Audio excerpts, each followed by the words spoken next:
بسم اللہ الرحمن الرحیم. کیا ہوا؟ وعن عبد اللہ بن مسعود قال، حضرت عبداللہ ابن مسعود سے مروی فرماتے ہیں لو ان اہل العلم صانوا العلم ووضعوه عند اہلہ لصادوا به اہل زمانہم.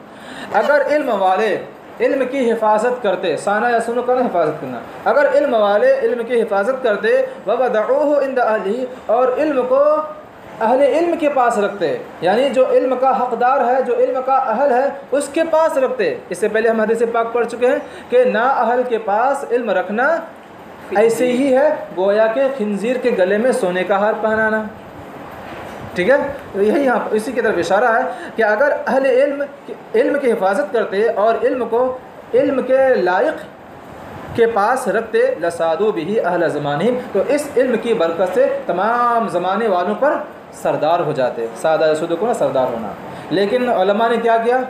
علم کی حفاظت نہیں کی اور علم جاہلوں کو سکھا دیا، ایسے لوگوں کو سکھا دیا جو علم کی حفاظت ہی نہیں کر سکتے، نا اہلوں کو سکھا دیا. اس کی وجہ سے علم کی حفاظت نہیں ہو سکی اور پھر علم کا جو مقام و مرتبہ لوگوں کے درمیان ہونا چاہیے تھا وہ نہیں ہو سکا. بس میں ابھی سادہ یسود سیادت، سرداری کرنا، سردار بن سید ہو جانا.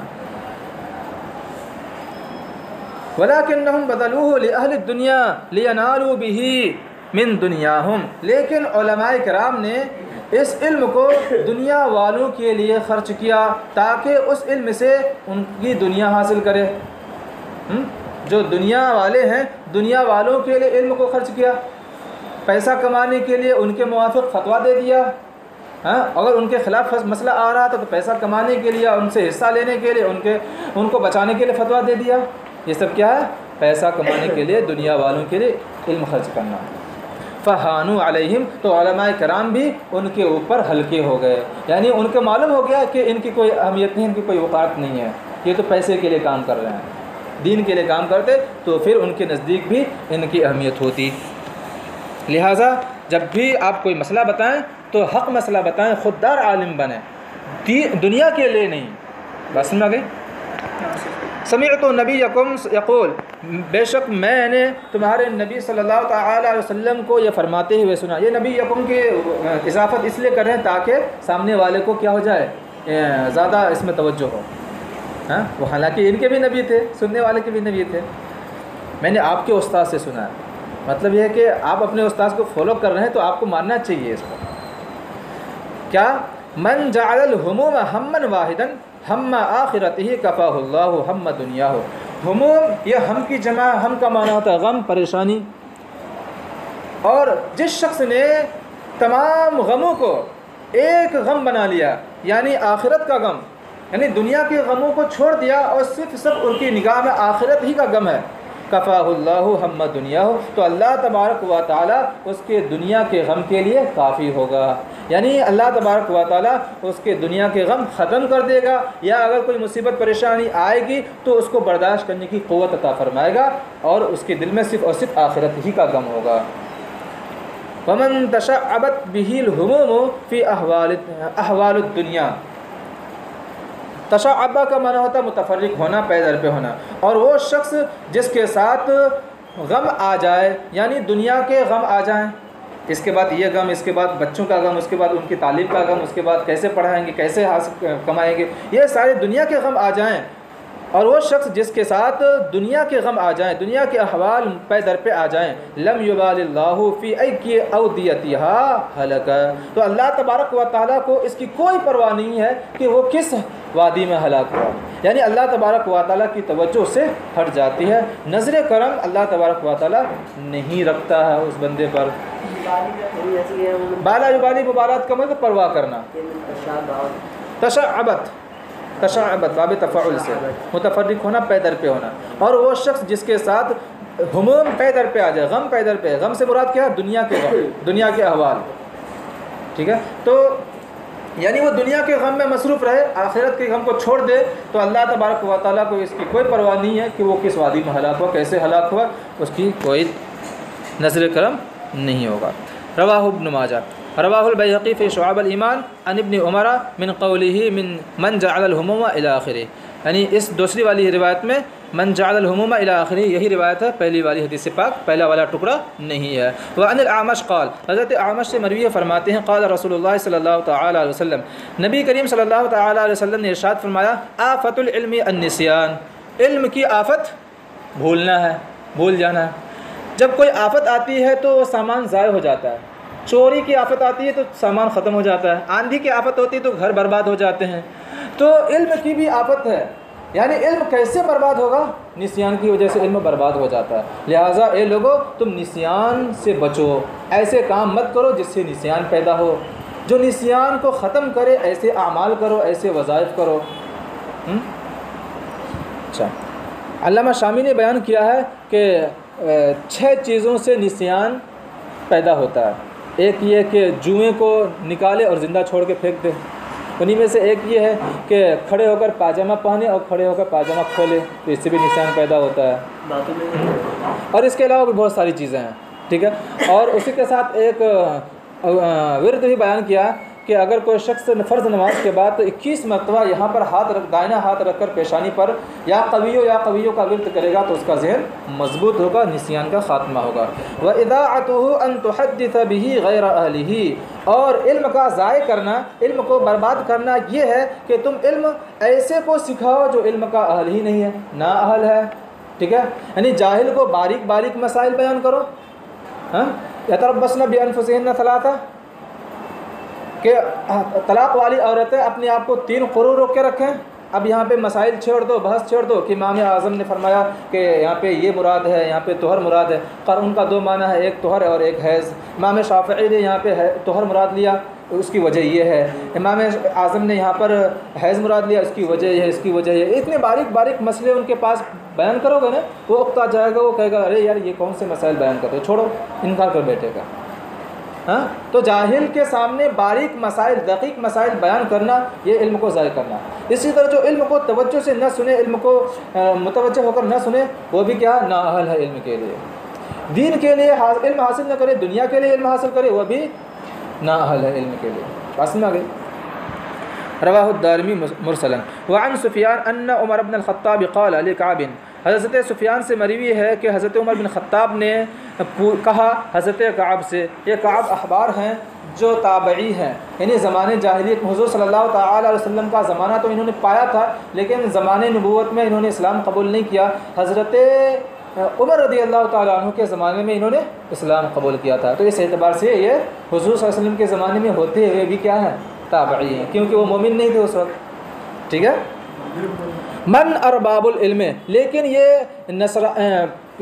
اہل کتاب میں سے تھے، اہل کتاب میں سے، ان کو کتاب آسمانی کتابوں کا علم تھا، تو حضرت عمر رضی اللہ تعالیٰ عنہ نے انہی کے تعلق سے پوچھ رہے ہیں من ارباب العلم، علم والا کون ہے، علم والے کون ہیں، یعنی آپ تو اہل کتاب میں سے ہیں، آپ کے نزدیک علم والے کون ہیں، ٹھیک ہے۔ قال، انہوں نے کہا الذین یعملون بما یعلمون، علم والے وہ ہیں جو اپنے علم پر عمل کرتے ہیں، ٹھیک ہے، اور جو علم پر عمل نہیں کرتے ہیں وہ علم والے ہے ہی نہیں، کیونکہ علم کا ثمرہ، علم کا نتیجہ کیا ہے، عمل ہی نہیں تو اس کا کوئی فائدہ نہیں ہے۔ درخت کا فائدہ کیا ہے، یا تو سایہ حاصل کرنا، یا پھل حاصل کرنا، یا کیا اچھی ہوا حاصل کرنا۔ اگر ان تینوں میں سے کچھ بھی نہیں ہے، ثمرہ نہیں ہے، تو پھر وہ درخت ہی نہیں ہے، بیکار ہے، اس کے کاٹ کو پھینک دو۔ چلو، قال، کہا حضرت عمر نے کہا فما اخرج العلم من قلوب العلماء، کون سی چیز علم کو علماء کے دلوں سے نکال دے گی؟ قال، حضرت کعب احبار نے کہا الطمع، لالچ، یعنی لالچ کرنا یہ علماء کے دلوں سے علم کو باہر نکال پھینکے گا، یعنی لالچ کی وجہ سے علماء اپنے علم پر عمل نہیں کر سکیں گے۔ رواہ الدارمی۔ وعن احوص بن حکیم عن ابیہ، حضرت احوص بن حکیم سے مروی ہے، وہ اپنے والد حضرت حکیم سے روایت کرتے ہیں، انہوں نے کہا سأل رجل النبی عن الشر، ایک شخص نے نبی کریم صلی اللہ تعالی علیہ وسلم سے برائی کے بارے میں پوچھا، فقال، تو حضور صلی اللہ تعالی علیہ وسلم نے ارشاد فرمایا لا تسألونی عن الشر، تم مجھ سے برائی کے بارے میں مت پوچھو، وسألونی عن الخیر، بلکہ بھلائی کے بارے میں بھی پوچھو، ٹھیک ہے۔ تو جس طرح بھلائی کا علم حاصل کرنا ضروری ہے، اسی طرح برائی کا بھی علم حاصل کرنا ضروری ہے تاکہ ان برائیوں سے بچ سکے. ٹھیک ہے. یقولها ثلاثا، حضور صلی اللہ تعالیٰ علیہ وسلم نے اس جملے کو 3 مرتبہ دہرایا. ثم قال، پھر حضور صلی اللہ علیہ وسلم نے ارشاد فرمایا، الا سنو، ان شر الشر شرار العلماء وان خیر الخیر خیار العلماء، بے شک تمام برے لوگوں میں سب سے برا علماء کا برا ہے، اور تمام بہتر لوگوں میں سب سے بہتر وہ ہے جو علماء میں بہتر ہے. ٹھیک ہے. پوری کائنات میں جو سب سے برا ہے تو وہ شخص ہے جو علماء کے درمیان برا ہے، یعنی عالم بھی ہے اور ساتھ ہی ساتھ برا بھی ہے. ٹھیک ہے. اور سب سے بہتر وہ ہے جو عالم ہونے کے ساتھ ساتھ بہتر ہے. ہاں، عالم باعمل، یہ مراد ہے. رواہ الدارمی، اس حدیث پاک کو امام دارمی نے روایت کیا. وعن ابی الدرداء قال، حضرت ابو درداء سے مروی فرماتے ہیں، ان من اشر الناس عند اللہ منزلۃ یوم القیامۃ عالم لا ينتفع بعمله. حضرت ابو درداء نے فرمایا، بے شک تمام لوگوں میں سب سے برا اللہ کے نزدیک مقام و مرتبہ کے اعتبار سے قیامت کے دن مقام اور مرتبہ کے اعتبار سے اللہ کے نزدیک تمام لوگوں میں سب سے برا وہ عالم ہے جس کے علم سے فائدہ حاصل نہ کیا جائے. مجہول پڑھیں گے تب. یعنی وہ علم تو حاصل کر لیا لیکن اس کے علم سے لوگ فائدہ حاصل نہیں کر رہے ہیں، تعلیم نہیں دے رہا ہے، تو وہ عالم کیا ہے؟ برا ہے اللہ کے نزدیک. اور اس کو معروف پڑھیں گے تو کیا ہوگا کہ وہ عالم ہے جو اپنے علم سے فائدہ حاصل نہ کرے. ٹھیک ہے. یعنی علم تو حاصل کر لیا، لوگوں کو فائدہ بھی پہنچا رہا ہے لیکن خود اسے فائدہ نہیں پہنچا رہا اور خود عمل نہیں کر رہا، تو بھی وہ برا ہے. بس میں آگے. رواہ الدارمی. وعن زیاد بن حدیر قال، حضرت زیاد بن حدیر سے مروی فرماتے ہیں، قال علی عمر، حضرت عمر نے مجھ سے کہا، هل تعرف ما يهدم الاسلام، کیا آپ کو معلوم ہے، حضرت عمر نے فرمایا کیا آپ کو معلوم ہے کہ کون سی چیز اسلام کو ڈھا دے گی؟ قال، انہوں نے کہا، زیاد بن حدیر نے کہا، لا، مجھے نہیں. انہوں نے کہا، قلت لا، میں نے عرض کیا، لا، نہیں، مجھے نہیں معلوم کون سی چیز اسلام کو ڈھا دے گی، مجھے نہیں معلوم. قال، حضرت عمر نے فرمایا، یہدمہ ذلۃ العالم، یہ ذلۃ کا میں لغزش. اچھا، ہاں، اسلام کو عالم کی لغزش ڈھا دے گی. لغزش سے مراد فسق و فجور، بے عملی، بد عملی. ٹھیک ہے. یعنی اسلام میں جو کمی آئے گی، اسلام کی جو دیوار گر جائے گی تو عالم کے عمل نہ کرنے کی وجہ سے. ٹھیک ہے. ظاہر سی بات، عالم خود عمل نہیں کرے گا تو اس کا دیکھا دیکھی عوام بھی عمل نہیں کریں گے، تو اس طرح سے اسلام کے ارکان پر عمل نہیں ہو سکے گا، اسلام کی دیواریں ڈھہ جائیں گی. وجدال المنافق بالکتاب، دوسری چیز، اور منافق کا کتاب سے جھگڑنا، یہ بھی اسلام کو ڈھا دے گا، اسلام کی دیواریں منہدم کر دے گا. منافق اگر کوئی کتاب اللہ کے تعلق سے جھگڑ رہا ہے تو وہ اپنے موافق اس آیت کریمہ کو پیش کرنے کی کوشش کرے گا، تو اس سے بھی اسلام کو خطرہ ہے. وحکم الائمۃ المضلین،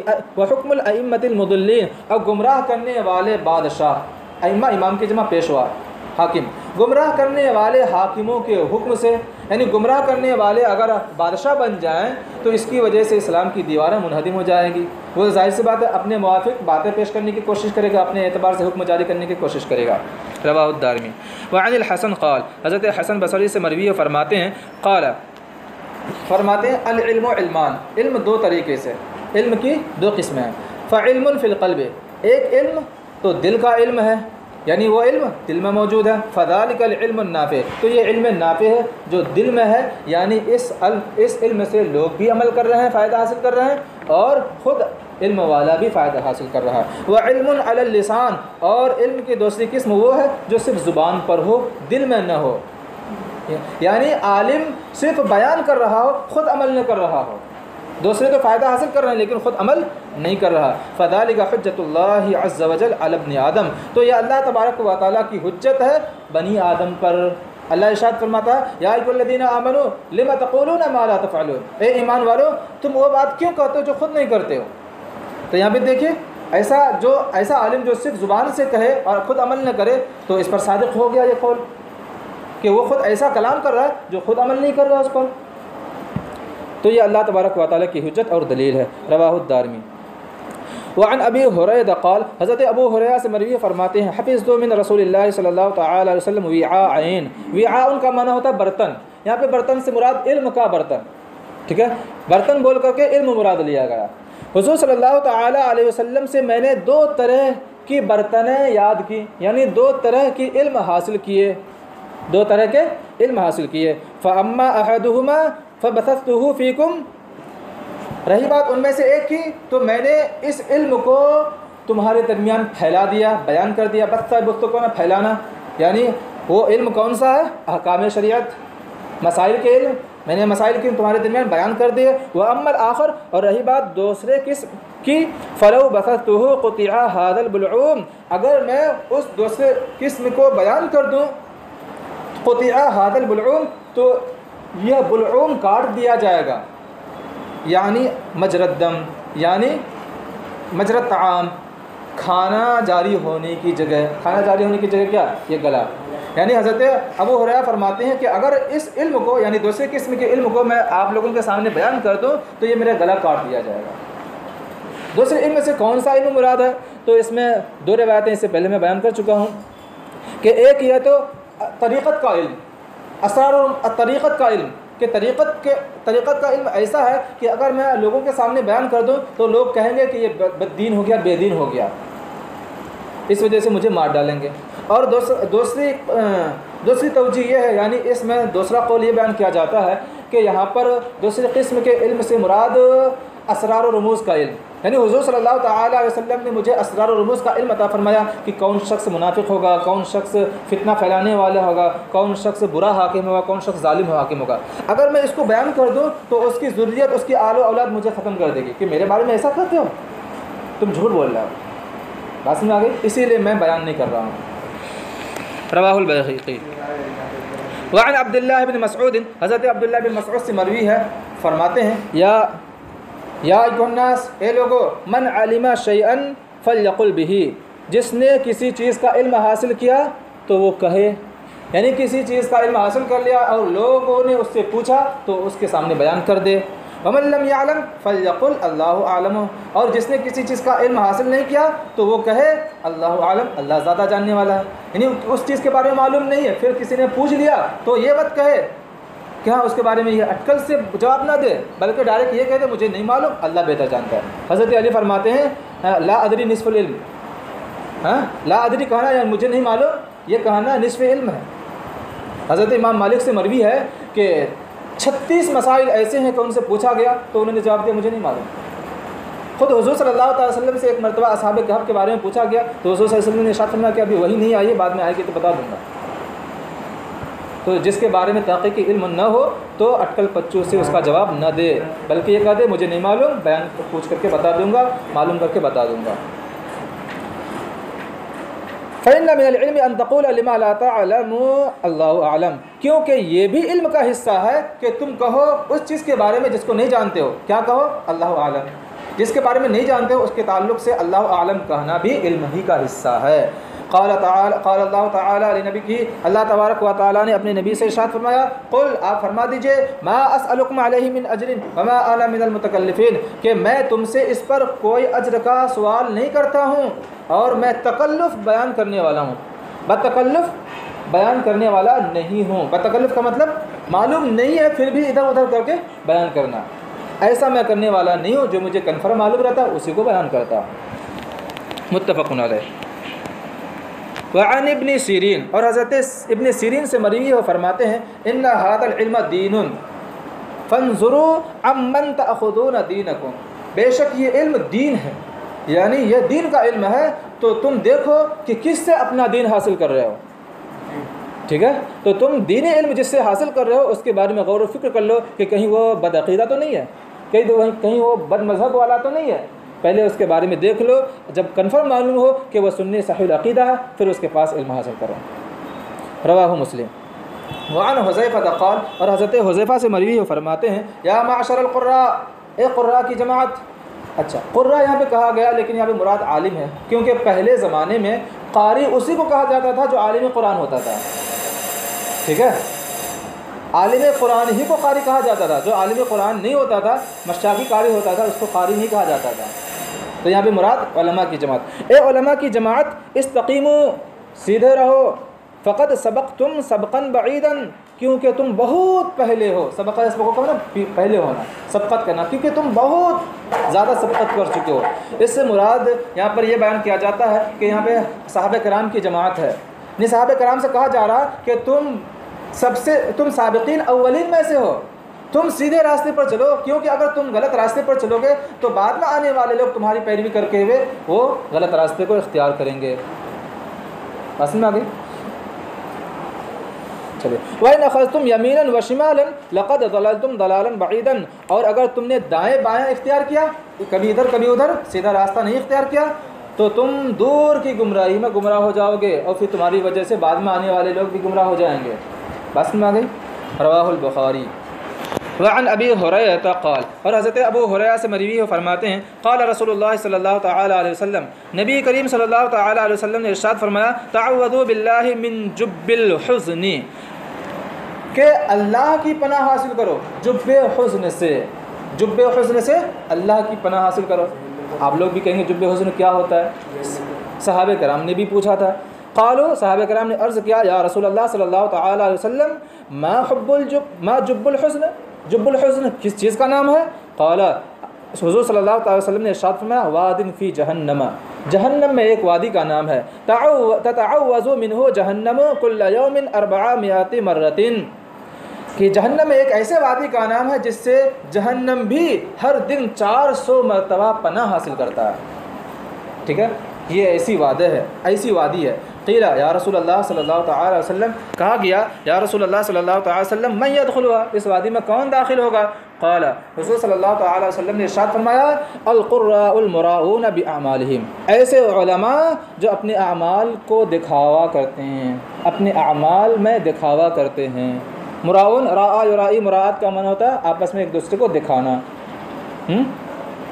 تو ایسے علماء جو اپنے اعمال میں ریاکاری کرتے ہیں. بس میں آ گئی. ان کا یہ مقام ہے. رواہ الترمذی وقد ابن ماجہ وزاد فیہ، اور ابن ماجہ نے اس میں اضافہ کیا. کیا اضافہ کیا؟ وَإِنَّ مِنْ أَبْغَضِ الْقُرَّاءِ إِلَى اللَّهِ الَّذِينَ يَزُورُونَ الْعُمَرَاءَ، بے شک تمام علماء میں سب سے زیادہ ناپسندیدہ الی اللہ، اللہ کے نزدیک، الذین، وہ لوگ ہیں، یزورون العمراء، جو حکماء کی زیارت کرتے ہیں. کیا کرنے کے لیے؟ دنیا حاصل کرنے کے لیے، جیسا کہ اس سے پہلے ہم نے حدیث پاک پڑھی. اور یہاں پہ حکماء سے مراد کون ہے؟ خود بیان کر رہے ہیں. قال المحاربی، امام محاربی نے فرمایا یعنی الجورہ، جابر و ظالم حکماء کی زیارت کرتے ہیں تاکہ پیسہ حاصل کر لیں. تو یہاں پہ حکماء سے مراد بتا دیا. ہاں، تو جو نیک حکماء ہیں ان کے پاس جانا یہ برا نہیں ہے. وعن علی قال، اور حضرت علی سے مروی ہے، وہ فرماتے ہیں قال رسول اللہ صلی اللہ تعالی علیہ وسلم، نبی کریم صلی اللہ تعالی علیہ وسلم نے ارشاد فرمایا یوشک ان یأتی علی الناس زمان لا یبقى من الاسلام الا اسمہ، قریب ہے کہ لوگوں پر ایسا زمانہ آئے گا کہ اسلام سے کچھ بھی باقی نہیں رہے گا الا اسمہ، مگر اس کا نام. یعنی ایک زمانہ ایسا آئے گا کہ صرف نام کے مسلمان رہ جائیں گے، کام کے نہیں. آج بھی کہتے ہیں کہ تم نام کے مسلمان لگ رہے ہو، نام کے حافظ ہو، یاد نہیں تمہیں. تو ایسے ہی ایک زمانہ ایسا آئے گا کہ صرف نام کے مسلمان رہیں گے، عمل ان کے اندر نہیں ہوگا.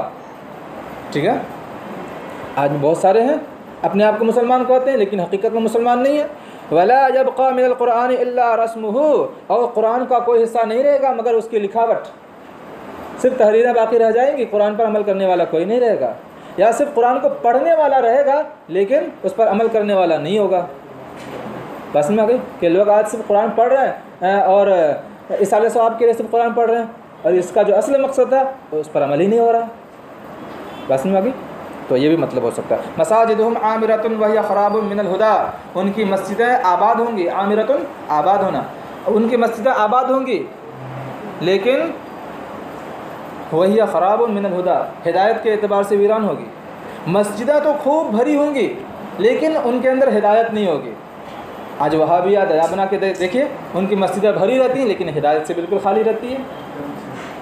یا یہ بھی ہو سکتا ہے کہ مسجدیں آباد رہیں گی، یعنی ان کی عمارتیں بہت شاندار جاندار رہیں گی لیکن وہاں پہ نماز پڑھنے والے لوگ نہیں رہیں گے، ہدایت نہیں رہے گی، نمازی نہیں رہیں گے. دونوں ہو سکتا ہے. علماؤہم شر من تحت ادیم السماء، ادیم کا معنی ہوتا ہے چہرہ، ادیم السماء آسمان کا چہرہ، تحت ادیم السماء آسمان کے نیچے مطلب مراد ہے. اور ان کے علماء یعنی ایسے لوگوں کے علماء ان تمام لوگوں میں سب سے زیادہ برے ہوں گے جو آسمان کے نیچے ہیں. یعنی اس طرح کے لوگوں کے علماء آسمان کے نیچے رہنے والے تمام مخلوق کے اندر سب سے برے لوگ ہوں گے. من عندہم تخرج الفتنہ، انہی کے پاس سے فتنہ نکلے گا، یعنی وہی لوگ فتنہ پھیلائیں گے، یہی علماء کرام. وفیہم تعود، اور پھر انہی میں لوٹ کر آ جائے گا. جیسے مثال کے طور پر ایک کوئی گول لکیر کھینچتا ہے تو لکیر کہاں سے شروع ہوتی ہے؟ جہاں سے انسان شروع کرتا ہے، پھر گھوم کر کہاں جاتا ہے؟ پھر وہیں پر آ جاتا ہے. تو اسی طرح فتنے بھی انہی شریر علماء کے پاس سے نکلیں گے اور پھر وہیں آ کر لوٹ جائیں گے. خراب کا معنی ہوتا ہے ویران. رواہ البیہقی فی شعب الایمان، اس حدیث پاک کو امام بہقی نے شعب الایمان میں بیان کیا. وعن زیاد بن لبید قال، حضرت زیاد بن لبید سے مروی ہے، فرماتے ہیں ذکر النبی صلی اللہ تعالی علیہ وسلم شیئا فقال، نبی کریم صلی اللہ تعالی علیہ وسلم نے کسی چیز کا ذکر فرمایا تو آپ نے ارشاد فرمایا ذاک عند اوان ذہاب العلم، یعنی فتنوں کا ذکر فرمایا تو آپ نے ارشاد فرمایا کہ یہ یعنی فتنے کب ہوں گے؟ عند اوان ذہاب العلم. اوان کا معنی ہوتا ہے وقت، علم کے ختم ہونے کے وقت ہوگا. یعنی یہ فتنے اس وقت پیدا ہوں گے جب علم اس دنیا سے چلا جائے گا. قلت یا رسول اللہ صلی اللہ علیہ وسلم، میں نے عرض کیا، حضرت زیاد بن لبید کہتے ہیں یا رسول اللہ صلی اللہ علیہ وسلم کیف یذهب العلم، علم کیسے چلا جائے گا؟ ونحن نقرأ القرآن ونقرئه ابنانا، حال یہ ہے کہ ہم قرآن پاک پڑھتے ہیں، یعنی قرآن پاک کا علم حاصل کرتے ہیں، ونقرئه ابنانا، اور اس قرآن پاک کا علم اپنے بیٹوں کو سکھاتے ہیں، وَيُقْرِئُهُ أَبْنَاؤُنَا وَأَبْنَاؤُنَا أَبْنَاءَهُمْ إِلَى يَوْمِ الْقِيَامَةِ، اور ہمارے بیٹے وہ اپنے بیٹوں کو سکھائیں گے إِلَى يَوْمِ الْقِيَامَةِ، قیامت تک. یعنی ہم قرآن پاک سیکھ رہے ہیں، قرآن پاک کا علم سیکھ رہے ہیں، ہم اپنے بیٹوں کو سکھائیں گے، ہمارے بیٹے اپنے بیٹوں کو سکھائیں گے، ان کے بیٹے اپنے بیٹوں کو سکھائیں گے، ان کے بیٹے اپنے بیٹوں کو سکھائیں گے، اسی طرح قیامت تک ہوتا رہے گا. علم کیسے چلا جائے گا؟ علم کا سلسلہ تو باقی رہے گا. فقال، حضور صلی اللہ علیہ وسلم نے ارشاد فرمایا فقیلت کا امک یا زیاد، اے زیاد، یا تو نہیں ہے اس میں حدیث پاک میں، یا محذوف ہے، اے زیاد تیری ماں تجھ پر روئے یا تیری ماں تجھے کھوئے. ٹھیک ہے، یا اس کا حقیقی معنی ہے کہ تو مر جائے. ٹھیک ہے، کھوئے کا مطلب تو مر جائے، روئے کا مطلب تیری ماں اس وقت روئے گی جب تو مر جائے گا. حقیقی معنی نہیں بلکہ محاورے کے طور پر کلام عرب میں مستعمل ہے. اس کا معنی یہ اظہار افسوس کرنے کے لیے آتا ہے، تجھ پر افسوس ہے مجھے. کیوں؟ ان کنتو لاراکا من افقہ رجل بالمدینۃ، بے شک میں تجھے مدینہ میں موجود تمام لوگوں میں سب سے زیادہ بڑا فقیہ سمجھتا تھا، یعنی سب سے بڑا عالم سمجھتا تھا تجھے، اور تو میری اس بات کا مطلب نہیں سمجھ سکا کہ علم کیسے جائے گا، علم کیسے جائے گا اس بات کا مطلب نہیں سمجھ سکا، حالانکہ میں تجھے مدینہ میں سب سے بڑا عالم سمجھتا تھا. یہ اظہار افسوس کر رہے ہیں. اولیس هذه اليهود والنصارى يقرؤون التوراة والانجیل لا يعملون بشيء مما فيهما، کیا ایسا نہیں ہے کہ یہود و نصارہ توریت اور انجیل کو پڑھتے ہیں اس حال میں کہ اس میں موجود احکام میں سے کسی بھی حکم پر عمل نہیں کرتے، اس حال میں کہ وہ کسی چیز پر عمل نہیں کرتے ان میں سے جو اس کے اندر موجود ہے، یعنی توریت کے اندر جو احکام موجود ہیں، انجیل کے اندر جو احکام موجود ہیں، ان میں سے کسی پر عمل نہیں کر رہے ہیں، حالانکہ وہ پڑھتے ہیں. تو یہ پڑھنا علم نہیں ہے بلکہ اس پر عمل کرنا علم ہے. یہ حضور صلی اللہ علیہ وسلم بتانا چاہ رہے ہیں کہ علم کا فائدہ کب ہوگا؟ جب بندہ اس پر عمل کرے گا. ٹھیک ہے، تو حقیقی علم وہی ہے جو علم نافع ہو، جس علم سے فائدہ حاصل کیا جائے، ورنہ تو اس علم سے حضور صلی اللہ تعالی وسلم نے بارہا دعا میں پناہ مانگی ہے جو علم فائدہ نہ پہنچا ہے. بات میں آ گئی؟ تو یہاں پہ علم سے مراد ثمرہ علم ہے، نتیجہ علم ہے، یعنی عمل. تو جو حقیقت میں عمل نہ کرے وہ عالم ہی نہیں ہے، جاہل ہے، بلکہ جاہل سے بدتر ہے. رواہ احمد و ابن ماجہ و روى الترمذی عنہ نحوہ وقد الدارمی عن ابی امامۃ وعن ابن مسعود قال، حضرت عبداللہ ابن مسعود سے مروی ہے، فرماتے ہیں قال علی رسول اللہ صلی اللہ تعالی علیہ وسلم، نبی کریم صلی اللہ تعالی علیہ وسلم نے مجھ سے ارشاد فرمایا تعلموا العلم وعلموه الناس، علم حاصل کرو اور لوگوں کو سکھاؤ. وتعلموا الفرائض وعلموها الناس، اور فرائض یہ فریضہ کی جمع ہے. ہاں